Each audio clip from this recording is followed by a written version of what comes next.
7, kelas 7. How are you? Bertemu lagi dengan Miss Riris dalam pelajaran PKN dan topik kita hari ini adalah bentuk-bentuk kerjasama. So, mari dengarkan baik-baik penjelasan dari Miss Riris dan nanti di akhir sesi kalian silakan kerjakan tugas yang Miss sudah sediakan. Oke, yang pertama adalah kita bahas mengenai kerjasama dalam bidang kehidupan sosial politik dan landasannya ini adalah dalam sila keempat Pancasila itu. Iya, apa coba?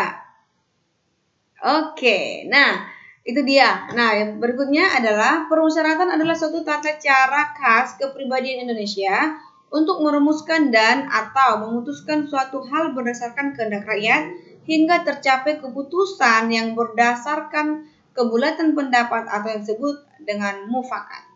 Jadi permusyawaratan itu adalah satu caranya bangsa Indonesia untuk memutuskan suatu kesepakatan.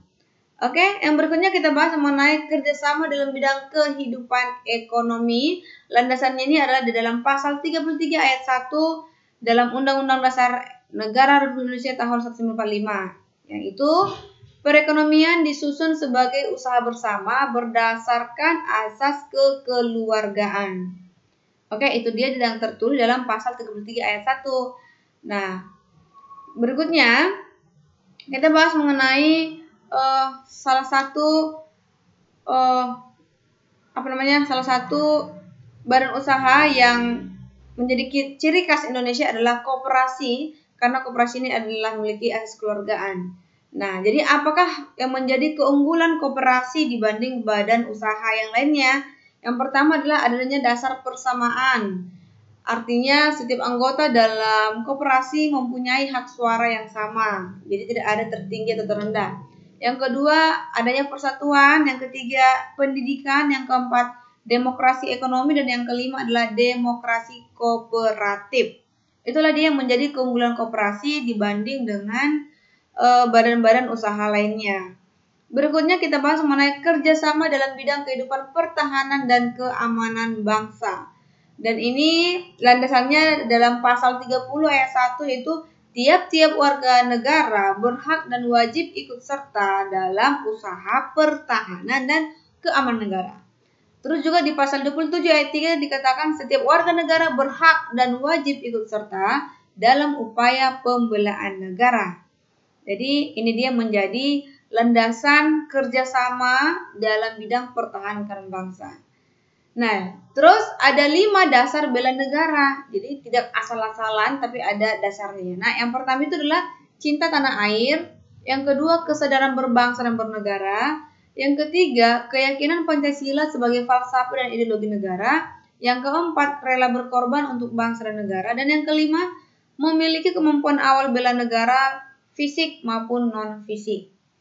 Makanya kalau misalnya untuk menjadi seorang angkatan TNI, misalnya Polri, mereka harus benar-benar menyadari 5 dasar bela negara ini. Oke? Next.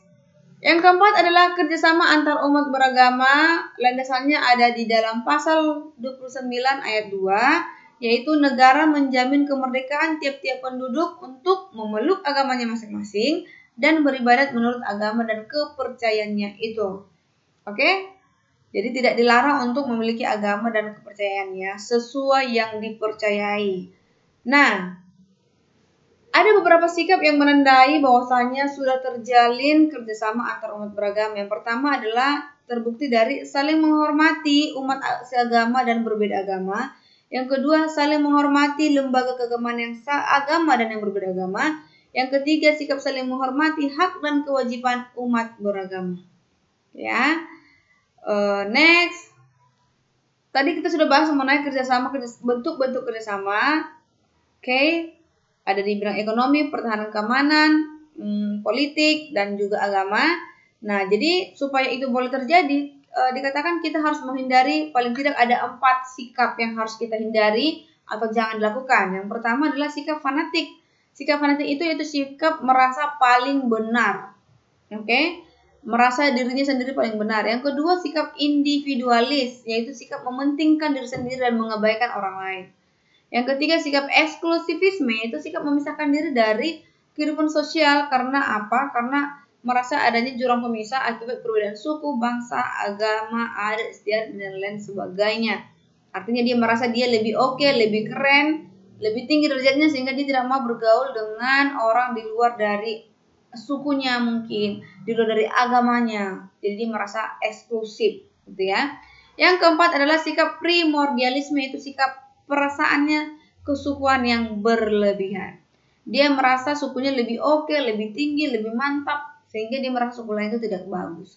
Dan yang keempat ini yang pasti kenapa dihindari, ini bisa menimbulkan perpecahan atau disintegrasi nasional. Jadi untuk kita sebagai bangsa Indonesia kita harus menghindari yang namanya 4 sikap ini karena ini bisa merusak persatuan dan kesatuan kita. Oke anak-anak. Dan yang terakhir adalah tugas kalian, silakan catatkan ulang materi ini dan dipelajari, dipahami. Kalau belum paham silakan bertanya kepada Miss Riris. And thank you for your attention. See you in the next lesson. Bye bye.